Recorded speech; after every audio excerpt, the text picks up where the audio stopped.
చండీ పరదేవతని ఆరాధన చేస్తే, అమ్మవారికి నమస్కారం చేస్తే దానివల్ల వచ్చేటటువంటి ప్రయోజనం ఏమిటి అంటే మనలో కలిగేటటువంటి అధార్మికమైనటువంటి ఆలోచనలు పోయేటట్టు చేస్తుంది, ధార్మికమైనటువంటి ఆలోచన కలిగేటట్టు చేస్తుంది. అందుకే మీరు ఎప్పుడైనా గమనించండి, అమ్మవారి చేతిలో ప్రధానమైన ఆయుధాలు ఏముంటాయి అంటే 5 పుష్పబాణాలు ఉంటాయి, చెరుకు విల్లు ఉంటుంది, పాశం ఉంటుంది, ఒక చేతిలో అంకుశం ఉంటుంది, 4 చేతులలో 4 పట్టుకుంటుంది.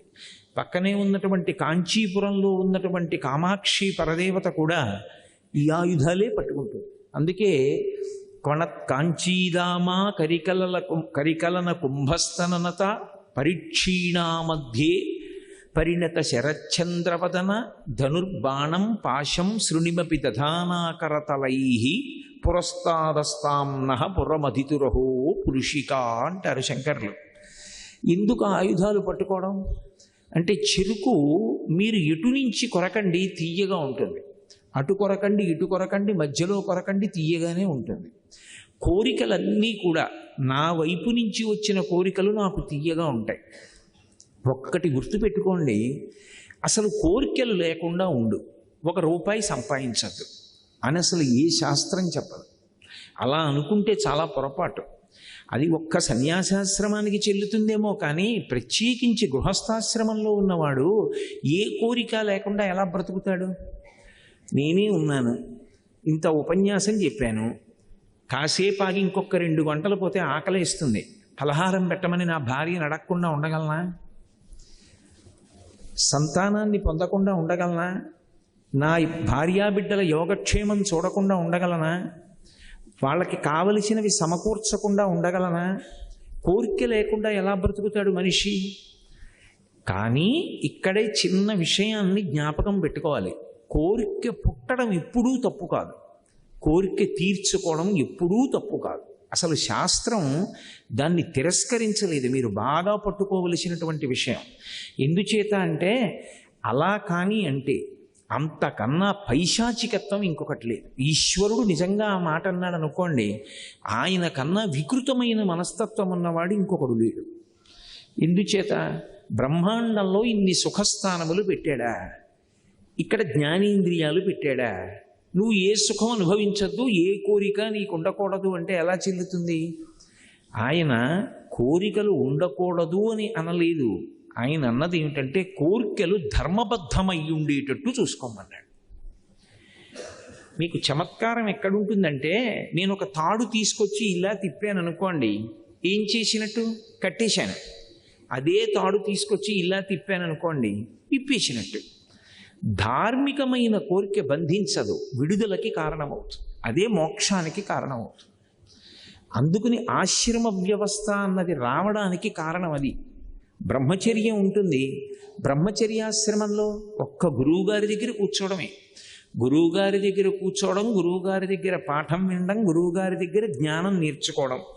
నేర్చుకుని మనం ఆ నేర్చుకున్నటువంటి విజ్ఞానాన్ని జీవితాంతం ఉపయోగించుకొని అభ్యున్నతిలోకి వచ్చేటటువంటి ప్రయత్నం చేస్తాడు. బ్రహ్మచర్యము అనేటటువంటి ఆశ్రమంలో జీవితాంతం ఉండిపోవడం కుదురుతుందా? ఉండదు. మీరు బాగా పట్టుకోవాలి. ఋషులు అసలు ఏది అవసరమో దాన్ని విడిచిపెట్టి నువ్వు బతుకు, ఎదురీదు, ఏం చేస్తావో మాకు అనవసరం, అలా ఉంటే తరిస్తావు అని చెప్పరు. వాళ్ళు ఏం చెప్పారంటే, ఒక వయసు వచ్చిన తర్వాత మనసు కామమును పొందుతుంది. ఇప్పుడు ఆ కామాన్ని నువ్వు తీర్చుకోవద్దు అని బలవంతంగా తొక్కి పెట్టారనుకోండి, అది కాలు కింద పాము ఎలా ఉంటుందో అటువంటిది. రామాయణంలో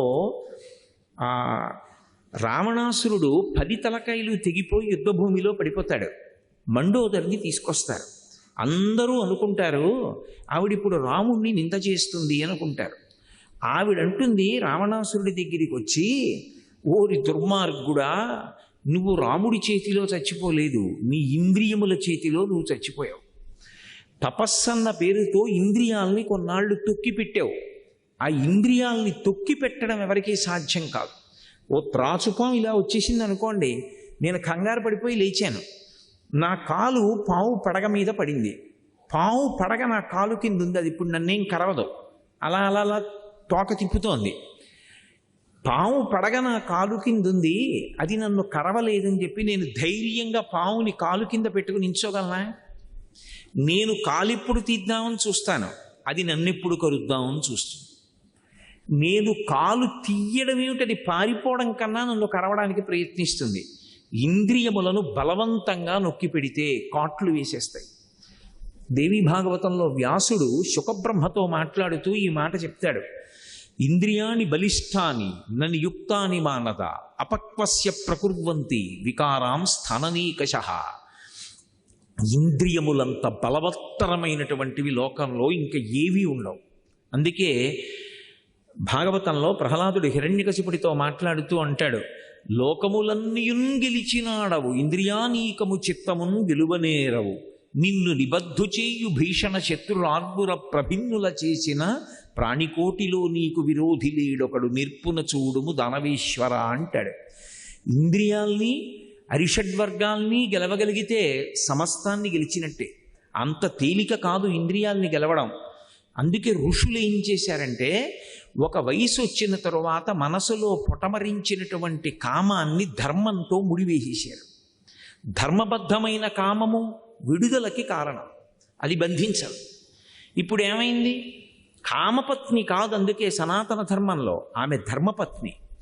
ఆమె ఎందు కామం ఉంచుకోవడం దోషం కాదు, కానీ ఆ కామము పరస్త్రీ ఎందు ఉండకూడదు. మీరు అందుకే చాలా జాగ్రత్తగా గమనించండి. ఋషులు సమస్య ఒక్కటి చెప్పరు, సమస్యకి విరుగుడు చెప్తారు. నువ్వు కామము చేత పట్టుబడకూడదు, క్రోధము చేత పట్టుబడకూడదు అన్నాను అనుకోండి, మీరు లేచి ఏమంటారు? మేము పట్టుబడ్డం ఏమిటంటే అది మమ్మల్ని పట్టుకుంది, మేము దాన్ని పట్టుకోలేదు, అది పట్టుకుంది, అది ఎలా వదులుతుంది మమ్మల్ని అంటే? ఋషి మార్గం చెప్పాడు. ఆయన అన్నాడు, మాతృవత్పరదారేషు, నువ్వు ఆడతనాన్ని చూస్తే పాల కింద నిప్పు పొంగుతాయి, నువ్వు అమ్మతనాన్ని చూస్తే పాల మీద నీళ్లు కిందకు వెళ్ళిపోతాయి.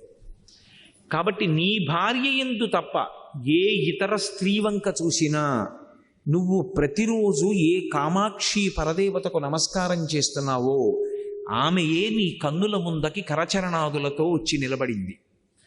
ఆ తల్లి వీడిని అనుగ్రహిద్దామని రోజు చదువుతాడు కదూ, సహస్రశీర్షవదన అని చదువుతున్నాడు నామాల్లో. అనేక ముఖాలతో ఉంటుంది కామాక్షి అని. వీడు పాపం ఇన్ని రోజుల నుంచి చదువుతున్నాడు కదా, వీడికి ఒకసారి నేను బోలెడన్ని ముఖాలతో కనిపిద్దాం అనుకుని నన్ను ఓ ఎత్తైన ప్రదేశంలో కూర్చోపెట్టి నా ఎదురుగుండా ఇన్ని ముఖాలతో కూర్చుంది కామాక్షి. ఇప్పుడు ఆ కోణంతో చూడడం మనశ్శాంతికి కారణం. కాబట్టి మాతృవత్పరదారేషు, అన్యకాంతల్ని చూసినప్పుడు అమ్మా అన్న భావన చెయ్యి, అంతే, పాలు కిందకి వెళ్ళిపోతాయి. అంతకన్నా సభాముఖంగా ఇక నేను చెప్పక్కర్లేదు. పరద్రవ్యాణిలోష్ఠవత్, నేను అలా నడిచి వెళ్ళిపోతూ ఉంటాను, ఎన్నో రాళ్ళు కనపడతాయి, కనపడ్డ బెడ్డ ముక్కలన్నీ ఏరుకుని జేబులో వేసుకుంటానా? బెడ్డ ముక్క నాకెందుకు? వేసుకోను. నాది కానిది ఈశ్వరుడు నాకు ఇవ్వనిది, అది నా కష్టార్జితం కాదు, నాకు అక్కడ కనపడింది లోష్ఠవత్, అది బెడ్డ ముక్క, నాకు అక్కర్లా, దాన్ని నేను మా ఇంటికి పట్టుకెళ్ళను. కాబట్టి నీది కానిది, ఈశ్వరుడు నీకు ధర్మబద్ధంగా ఇవ్వనిది నీకు కనపడితే అది బెడ్డ ముక్క, వదిలిపెట్టి వెళ్ళిపో. వైరాగ్యం అనేటటువంటిది లోపల బాగా అంకురించాలి తప్ప పైకి నటిస్తే తెలిసేది కాదది. రామకృష్ణ పరమహంస ఒక మాట చెప్తుండేవారు, దంపతులిద్దరూ ఇక మనం వైరాగ్యం పొందేశాం, తీర్థయాత్రలు చేసుకుంటూ వెళ్ళిపోదాం, ఇల్లు అవి పిల్లలకి ఇచ్చేసని బయలుదేరారు. కొంత దూరం వెళ్ళిపోయిన తర్వాత ఒక బంగారు ఉంగరం ఒకటి కనపడింది. భర్త దాని మీద కాలు పెట్టి భార్యని పిలిచి వెనకాతలు వస్తోంది ఆవిడ అన్నాడు, నువ్వు ముందు నడు, 4 అడుగులు వస్తానులే అన్నాడు. ఆవిడంది, నీ వెనక నేనుగా రావాలి, భర్త వెనక భార్య వెళ్ళాలి, భార్య ముందు భర్త వెనక నడిస్తే అది దారుణమైన నడక. ఎవరైనా చనిపోతే ఏ ధర్మోదకాలో ఇవ్వడానికి ఎడుతుంటే ముందు భార్య నడవాలి, వెనక భర్త నడవాలి, అది దారుణమైన నడక అంటారు. ముందు భర్త నడిచి వెనక భార్య నడిస్తే మంగళప్రదమైన నడక అంటారు. అంటే అన్ని వేళలా అలా నడవక్కర్లేదు, ఎప్పుడూ అసలు భర్త కన్నా ముందు భార్య ఉండకూడదండి కాదు. ఇంట్లో బయలుదేరినప్పుడు ఆయన వెనక ఆవిడ బయలుదేరాలి. ఇప్పుడు మా తక్కువ అండి అని ఉండదు అందులో. నేను అసలు మీకు ఒక మాట చెప్తే మీరు నాతో అంగీకరిస్తారు. మనిషి గొప్పతనం ఎక్కడుంటుంది అంటే వశపడడంలో ఉంటుంది. ఓ కుక్క వశపడింది కాబట్టి అన్నం పెడుతున్నాం, ఇల్లు కాస్తోంది. గుర్రం వశపడింది కాబట్టి ఎక్కుతున్నాం, లక్ష్యానికి తీసుకెడుతోంది. గాడిద వశపడింది కాబట్టి బరువు వేస్తున్నాం, నడుస్తోంది. ఏనుగు వశపడింది కాబట్టి వెంకటేశ్వరుడి ఉత్సవమూర్తిని పెడుతున్నాం, మాడవీధుల్లో తిరుగుతోంది. సింహం వశపడింది కాబట్టి సర్కస్లోకి తీసుకొస్తున్నాం. జంతువులు వశపడితేనే ఉపయుక్తం అవుతుంటే మనిషి ఎవరికీ వశపడనంటే? వశపడాలి. ఎంత గొప్పవాడైనా గురువుకు వశపడాలి, భార్య భర్తకు వశపడాలి, కొడుకు తండ్రికి వశపడాలి. అలా వశవర్తి అయితేనే రాణిస్తాడు. నేను ఎవరికీ వశపడండి అంటే వాడు రాణించలేడు జీవితంలో.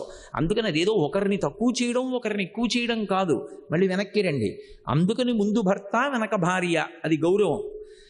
అలా అది మంగళప్రదమైనటువంటి నడక. మళ్ళీ ఇంకొక్కడు వెనక్కేయండి. భార్యాభర్తలు ఇద్దరూ బయలుదేరారు, ఉంగరం కనపడింది, భర్త దాని మీద కాలు పెట్టి భార్యని ముందుకు నడవమన్నాడు. ఆవిడంది, మిమ్మల్ని అనుగమిస్తాను మీ వెంట. ఎందుకు నేను ముందుకెళ్ళడం ఎందుకు, మీరు నడవండి నేను నడుస్తానంది. లేకపోతే అలసటగా ఉందా, నేను నిలబడతాను. ఆయన అనుకున్నాడు, బాబోయ్ నడవమంటే నడవట్టే, ఏమీ లేదులే, ఒక్క 4 అడుగులే వస్తాను అన్నాడు.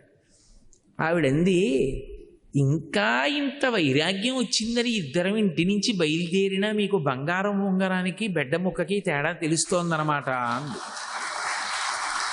అంటే అసలు వైరాగ్యం ఎవరికి వచ్చింది? ఆయన అనుకున్నాడు ఈ ఉంగరం చూస్తే తీసుకుంటుందేమో, మళ్ళీ లేనిపోని ఆలోచనలు వస్తాయని కాలు కింద పెట్టాడు. ఇంకా నీకు బంగారం ఉంగరానికి బెడ్డ ముక్కకి తేడా తెలియడం పోలేదా అని ఆవిడ అడిగింది. అందుకని భావన సంపత్తి లోపల ఏర్పడాలి, ఆ భావన అంతా కూడా. కాబట్టి పరద్రవ్యాన్ని లోష్టవత్, నీకు అక్కర్లేనిది, అది నీది కానిది బెడ్డ ముక్కగా భావన చేయి.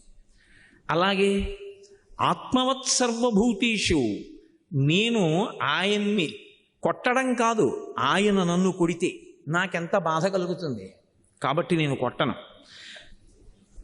నాకన్నా చాలా బలవంతుడు ఓ కర్ర పెట్టి నా మోకాల మీద కొడితే నాకెంత నిప్పిడుతుంది. ఓ కుక్క పిల్ల అంతే కదూ, అది కుక్క పిల్లని నేను మనుష్యుణ్ణని బలవంతుణ్ణని కర్ర పెట్టి నేను ఎందుకు కొట్టాలి? కాబట్టి ఆత్మవత్ సర్వభూతేషు యప్పశ్యతి సపశ్యతి, ఒక పని చేసే ముందు ఒకటే పరీక్ష పెట్టుకో. ఇది నాకు జరిగితే అదొక్కటే ఆలోచించు. ఇలా నాకు చేస్తే, నన్ను కొడితే, నన్ను తిడితే బాధ కలుగుతుంది కాబట్టి అవతల వాళ్ళకి చేయకు. ఆత్మవత్ సర్వభూతేషు, నిన్ను ఇతర ప్రాణిలో చూసుకో, అది నీకు నచ్చితే చేసేయి. ఇలా అంటే బాగుపడడానికి ఉపయోగపడుతుంది అను, పర్వాలేదు. ఇలా అంటే అవతల వాళ్ళకి చాలా బాధ కలుగుతుంది అనద్దు. ఇది ఋషి సమస్య చెప్పడు, సమస్యతో పాటు పరిష్కారం చెప్తాడు. అందుకే కామము పొటమరించినప్పుడు ధర్మపత్నిని పక్కకి చేరుస్తారు వివాహము అని. ఇప్పుడు విశేషమైన భగవంతుణ్ణి పొందడానికి గృహస్థాశ్రమం పనికొచ్చింది. ఇద్దరూ చెయ్యి పట్టుకుని నడుస్తారు. ఇది కట్టు మీద కట్టు, ఓ కట్టు విప్పరు. ఏదో పచ్చగడ్డి తీసుకొచ్చి రైతు ఆనపకాయ కోయడానికి ఎడుతూ ఇంక ఇంటికి వెళ్ళిపోతున్నాడు. ప్రదోషం వేళ అయిపోతే పాదు ముట్టుకోకూడదు. ఒరే నేను ఆనపకాయ కోసుకొస్తాను అని కొడుకుని పిలిచి పచ్చగడ్డి మూట కట్టు, ఇంటి దగ్గర ఆవుకి వెయ్యాలన్నాడు. కొడుకు తాటాకు తీసుకొచ్చి తడప కట్టారంటారు. తడపలా చేసి పచ్చగడ్డి కింద నుంచి పెట్టి మోకాలు పెట్టి నొక్కి గడ్డిని గట్టిగా కట్టుకట్టాడు.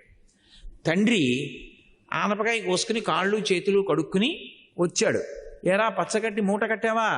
మోపు కట్టానండి అన్నాడు. చూశాడు, నిజంగా వాడి బలానికి కట్టిన కట్టు నిలబడదు. అలా అంటే వాడు బాధపడతాడు. తండ్రి ఏం చేశాడంటే ఇంకో తాటాకు తీసి తలప తెచ్చి మళ్ళీ పచ్చగడ్డి కింద నుంచి పెట్టి తన మోకాలతో గట్టిగా నొక్కి గట్టిగా బిగించి కట్టాడు. ఇప్పుడు కొడుకు వేసిన కట్టు వదిలైపోయి తనంత తాను జారిపోతుందా లేదా? కట్టిప్పాలా? ఇప్పక్కర్లేదు. అందుకే బ్రహ్మచారి కావడానికి ఉపనయనం ఉంటుంది, బ్రహ్మచర్యం పోవడానికి మంత్రాలు ఉండవు. జారిపోతుందంటే గృహస్థాశ్రమం అన్న కట్టుబడితే బ్రహ్మచర్యం అన్న కట్టు జారిపోయిందంతే. ఆ కట్టోటి మళ్ళీ విడిపించడానికి మంత్రాలు ఉండవు, మళ్ళీ దానికి ఎక్కడ క్రతువులు ఉండవు. ఇప్పుడు గృహస్థాశ్రమానికి వెళ్ళాడు. గృహస్థాశ్రమంలో ఏ కోరిక లేకుండా ఎలా బతుకుతావు? అందులోకి వెళ్ళావంటే నువ్వు తినాలి, భార్యకి పెట్టాలి, బిడ్డలకి పెట్టాలి. ఎప్పుడైనా ఒక కోరిక పుడితే అది తీర్చుకోవచ్చా తీర్చుకోకూడదా, దీనికి ఒకటే అగ్ని పరీక్ష. ఇది ధర్మం అన్న చట్రంలోకి ఇముడుతుందా, అదొక్కటే చూడాలి. ఇముడుతుంది, తీర్చేసుకో, ఏమీ దోషం లేదు. అది నిన్ను భగవంతుడికి దగ్గర చేసేస్తుంది. అది ధర్మచట్రంలోకి ఇమడదు, తీర్చుకోవద్దు. అది పాపము కింద పరిణమిస్తుంది. అది పాపమే ఈశ్వరుణ్ణి చేరకుండా ప్రతిబంధకం. అదే సమస్త దుఃఖములకు కారణమవుతుంది. అందుకనప్పుడు చెయ్యకు, ఆ పని విడిచిపెట్టేసే. కాబట్టి ధర్మము అనబడేటటువంటి చట్రంలోకి ఇమిడినటువంటి కోరిక తీర్చుకోవాలి. కానీ మనసుకు ఒక బలహీనత ఉంటుంది. అది ఒక కోరిక చెప్పేటప్పుడు ధర్మచట్రంలోకి ఇముడుతుందా ఇమడదా అది చూడదు. అది దానికి కోరిక ఒకటే చెప్తుంది, అదే పనిగా చెప్పేస్తూ ఉంటుంది. కొన్నాళ్ళు నువ్వు మనసుతో మాట్లాడడం అలవాటు చేసుకోవాలి. మనసు వంక తిరిగి ఓ చాలా సంతోషం చెప్పావు, కానీ ధర్మచట్రంలోకి ఇమడదు, తీర్చడం కుదరదు, పో. మీరు అలా ఒక్కమారు చెప్పారని ఇంకా ధర్మచట్రంలోకి ఇమడని కోరికలు మనం చెప్పినా జీవుడు వినడు, మనం చెప్పద్దు అన్నదేం ఊరుకోదు, చెప్తూనే ఉంటుంది. రామకృష్ణ పరమహంస ఒక ఉపమానం చెప్పేవారు. ఒక ఆయన కుక్కని పెంచాడు. ఆ కుక్కని రోజు ఒళ్ళో కూర్చోబెట్టుకోవడం అలవాటు చేసుకున్నాడు. అది ఆయన మూతి నాకుతుంది, గడ్డం నాకుతుంది, బొగ్గలు నాకుతుంది. ఆయన దాన్ని ఎంతో ప్రేమగా కౌగిలించుకుంటాడు. ఒక ఆయన ఇంటికి ఎవరో పెద్ద మనిషి వచ్చాడు. ఏమిట్రా నీకు ఎంత ప్రేమ ఉన్నా కుక్కని ఒళ్ళో కూర్చోబెట్టుకుని కౌగిలించుకుని అది నిన్ను ముద్దెట్టుకోవడం, నాకడం, అటువంటి పనులు చేయకూడదు, అసహ్యంగా ఉంటుంది. కుక్క మీద ప్రేమ ఉంటే ఉంచుకో, ఎక్కడ వరకు ఉండాలో అక్కడ వరకు ఉండాలి. అంతేగాని కుక్క ఒళ్ళోకి వచ్చి నాకడం ఏమిటి, తప్పది అన్నాడు. ఆయన ఏం చేశాడు, అయితే నాన్నగారండి ఇవాళ నుంచి కుక్కని ఒళ్ళోకి ఎక్కించుకోను, పెంచుకుంటానంతే. కుక్కను తీసి పక్కన పెట్టేశాడు. ఈయన అనుకున్నాడు కుక్కను వదిలేద్దాం, కుక్కని ఒళ్ళోకి ఎక్కించుకోవద్దని. కుక్కకి తెలియద్దా విషయం? కుక్క ఏం చేస్తుంది, మళ్ళీ పరిగెత్తుకొచ్చి ఒళ్ళో కూర్చుంటుంది. ఈయన ఒక్కటి కొట్టాడు, బాగుంది అని, అది వెళ్ళిపోయింది. కానీ కుయ్యి కుయ్యి కుయ్యి కుయ్యి కుయ్యి కుయ్యను అరగంట ఊరుకుంటుంది. మళ్ళీ కాసేపు ఆగి, అదే శ్మశాన వైరాగ్యం, ప్రసూతి వైరాగ్యం, పురాణ వైరాగ్యం అంటే. మళ్ళీ కాసేపు ఆగి మళ్ళీ వచ్చి ఒళ్ళోకి ఎక్కుతుంది. వచ్చినప్పుడల్లా మూతి మీద ఒకటి కొడితే 10 రోజులు పోయిన తర్వాత దూరం నుంచి చూసి ఇలా కాళ్ళు జాపి కుయ్యి కుయ్యి అంటుంది తప్ప మీదకి ఎక్కదు. కొన్ని కోట్ల జన్మల నుంచి మనసుకు అలవాటైపోయింది దాని ఇష్టం వచ్చినవన్నీ చెప్తూ ఉండడం. వింటూ పోతే నువ్వు బానిసవుతావు. వెనక్కి తిరిగి ఆగి ఆలోచించి జవాబు చెప్పడం అలవాటైందనుకోండి, ధర్మబద్ధమైన దానిని తీర్చుట కుదరదు. ఇదే మాట మనసు వచ్చి చెప్తూ ఉండగా కొంతకాలం అయిన తర్వాత సాధనలో మనసు ఏం చేస్తుందంటే అసలు ప్రతిపాదించదు. ఆయన వినడు, అనవసరం అటువంటి కోరిక. ఇప్పుడు మనసుని చంపకూడదు, మనసుని వశం చేసుకోవాలి. అందుకే శంకరాచార్యులు వారు కోతితో పోల్చారు. ఇప్పుడు నేను అలా వస్తుంటే ఓ కోతి ఆ మూల అలా పడుకుని ఉందనుకోండి, నేనేమంటాను, ఏమంటే పాపం దానికి ఒంట్లో బాగోలేదా ఏమిటి అలా పడుకుందంటాను. కోతి అంటే అలా ఆడుకుంటూ ఉండాలి, తిరుగుతూ ఉండాలి. ఎలా తిరుగుతూ ఉండాలి? ధర్మాన్ని పట్టుకుని తిరుగుతూ ఉండాలి. ధర్మం పట్టుకుని నువ్వు ఎన్ని కోరికలు కోరుకో, ధార్మికమైన కోరికలు. అంటే మీకు ఒక్క ఉదాహరణ చెప్తే పట్టేసుకుంటారు. నాకు చక్కెర పొంగల్ తినాలనుంది, ధర్మమా అధర్మమా? నేను గృహస్థుని, చక్కెర పొంగల్ తినాలని కోరిక పుడితే తప్పేమిటి దాంట్లో? కానీ నా కొరకోని వండుకుని తినేయకూడదు. మా ఆవిడ్ని పిలిచి, ఏమోయ్ రేపు పొద్దున చక్కటి చక్కెర పొంగల్ చెయ్యి అని దాన్ని తీసుకెళ్ళి వెంకటరమణమూర్తికి నైవేద్యం పెట్టి, పోనీ మీ ఇష్టం ఏ స్వామికైతే ఆ స్వామికి నైవేద్యం చేసి, దాన్ని నేను తినే ముందు మధుర పదార్థం కాబట్టి అది అవతల వారికి సంతోషాన్ని ఇస్తుంది కాబట్టి కొద్దిగా తీసి పక్కన పెట్టి నేను చక్కెర పొంగల్ని ప్రసాదంగా కళ్ళకద్దుకుని తిన్నాను అనుకోండి, అది నన్నేమీ బంధించదు, అది ప్రసాదమైంది. ఇప్పుడు సరిగదా, నేను మధుర పదార్థం ప్రసాదం ఇంకొకరికి పెట్టాను కాబట్టి అది నా ఉద్ధరణకు కారణమవుతుంది. కాబట్టి ఏది ధర్మబద్ధమైన కోరికయో అది బంధించదు, ఏది ధర్మబద్ధము కాదో అది బంధిస్తుంది. ఇప్పుడు ధర్మబద్ధమై కోరిక ఉండాలి అంటే పరిశీలించుకోగలిగినటువంటి శక్తి మనకి కలగాలి. దానికే భక్తి అని పేరు. ఎందుకు నేను తీర్చుకోకూడదలా అంటే, అలా తీర్చుకోవద్దు అని పరమేశ్వరుడు చెప్పాడు. నేను ఆయన చెప్పినట్లు బ్రతుకుతాను, దానికే భక్తి. అందుకే పాశం పట్టుకుని మామూలు కోర్కెలన్న పాశాలు వద్దురా అని భక్తి పాశాలు వేసి దగ్గరికి లాక్కుంటుంది ఆవిడ. ఏ విధమైనటువంటి అధార్మికమైనటువంటి భావనలు లోపల నుండి పుట్టవు. కానీ దానికో చెల్లెలు ఉంటుంది, దాని పేరే క్రోధం. కోరిక తీరలేదనుకోండి, కోపం వస్తుంది. కోపానికి గుర్తు అంకుశం. ఎందుకని? ఏనుగు చాలా గొప్పది, కానీ మావటికి ఎందుకు లొంగుతుంది? ఆయన మీద కూర్చుని అంకుశంతో దాని మస్తిష్కంలో పొడుస్తాడు. ఆ తల పోటు, తల బద్దలైపోయినట్టు ఉంటుంది, దానికి భరించలేదు. అందుకే అంకుశం అక్కడ పెట్టాడు అనుకోండి, దానికి ఎంత భయం. మీరు ఎప్పుడైనా పెద్ద పెద్ద దేవాలయాల్లో చూడండి, ఏనుగుకు ఒక లక్షణం ఉంటుంది, అది కదలకుండా ఉండలేదు. దాన్ని 2 కాళ్ళ ముందు అంకుశం పెట్టి మావటి ఆ పక్కన కూర్చుంటాడు, ఎవరితోనో మాట్లాడుతుంటాడు. ఏనుగు కదలకుండా ఉండలేదు కదా, అది కదలాలి. ఎలా? ముందు అంకుశం ఉంది. అంకుశాన్ని దాటను కూడా దాటదు. దాటకుండా ఇలా తొండం ఇలా ఊపుతుంది అడ్డంగా, అయితే ఇలా ఇలా అంటుంది. కాలు మీరు ఎప్పుడైనా గమనించండి, ఏనుగుని కాలు ఎత్తుతుంది ఇలాగా, అంకుశం దాకా పెడుతుంది, మళ్ళీ వెనక్కి తీసేసి వెనక్కి పెట్టేస్తుంది కాలు. అంకుశం దాటి మాత్రం కాలు వేయదు. అంకుశానికి ఏనుగు లొంగిపోయింది. ఏనుగు ఎంత పెద్దదో ఒక్కసారి కోపం అంటూ వచ్చేయాలి, కానీ లోపల నుంచి, బయట నుంచి లోపలికి రాదు, లోపల నుంచి బయటకు వస్తుంది. ఇది వచ్చినప్పుడు ఏనుగంత ఉంటుంది. అసలు దానికి వశపడిపోయిన వాడిని, కోపంతో ఉన్నవాడిని ఫోటో తీసి వాడికి చూపించండి, వాడే తెల్లబోతాడు. ఇలా ఉంటానా ఇంత వికారంగా? అంత భయంకరమైన స్థితిలోకి తీసుకెళ్ళిపోతుంది, మనిషిని ఆలోచించనివ్వదు, ఊపేస్తుంది. అటువంటి కోపం మనని పాడు చేయకుండా ఉండాలంటే అమ్మవారి పాదాలు పట్టుకోవాలి. అమ్మవారు ఏం చేస్తుందంటే ఇప్పుడు దాన్ని సాధన కింద మారుస్తుంది. ఎలా అంటే కోపము ఉత్తమ కోపంగా మారుతుంది. ఉత్తమ కోపంగా మారడం అంటే కోపం మీద కోపం వస్తుంది. ఇన్నాళ్ళు నాకు చాలా కోపం అండి అనేవాడు, ఇప్పుడు అంటాడు ఏమిటి నాకు ఈ దిక్కుమాలిన కోపం, అయిన దానికి కాని దానికి కోపమే, ప్రతిదానికి కోపడ్డమే, పైగా కోపం పోకుండా అలా గుండెల్లో తిష్ట వేసి కూర్చోవడమే. ఇంకా ఏమిటి స్థితి? చిచి, నేను ఈ కోపం విడిచిపెట్టాలనుకుంటాడు. ఇప్పుడు కోపం మీద కోపం ఎందుకు వస్తుందంటే అమ్మవారి అనుగ్రహం వల్ల ఆ జాడ్యం వదిలిపోతుంది. ఇవి కలియుగంలో ఉండేటటువంటి ప్రబల శత్రు. ఇదే మహానుభావుడు ధర్మరాజు గారితో మహర్షి చెప్పిన మాటలు. కామక్రోధములు 2 పీడించేస్తాయి, ధర్మబద్ధములు కావు. దీనివల్ల ఏమైపోతాడంటే మనుష్యుడు మళ్ళీ కొన్ని కోట్ల జన్మల పాటు తిరియక్కువగా వెళతాడు. మనుష్య జన్మ ఎన్నాళ్ళు ఉంటుందండి?